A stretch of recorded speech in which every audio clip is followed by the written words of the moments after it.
The question of how we can reconcile environmental sustainability and economic development is one that the international community has confronted for several decades. The concept of sustainable development has been particularly salient in this debate. Quite optimistically, it promises that economic growth, environmental sustainability and social welfare are all compatible, and that's obviously quite an alluring prospect. The trouble is, the promise has remained largely elusive. We've certainly made important progress on economic and social goals, but the global environment is in a pretty poor state. In recent years, we've seen a slight shift away from the language of sustainable development. We see actors increasingly using terms like green economy, green growth, steady state economy, harmony with nature, inclusive wealth. There's quite a long list. The diversity of this terminology suggests that there's no single perspective on what a sustainable economy would look like.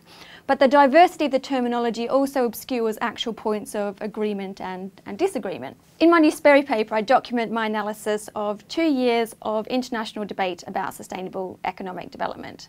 My study was based on Q methodology and drew on some 450 documents from around the world.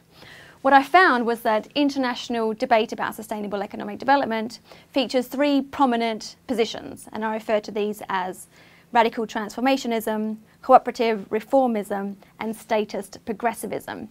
Each of these offers a different perspective on the role of the state, on the viability of capitalism, the viability of economic growth, the desirability of putting an economic value or price on nature.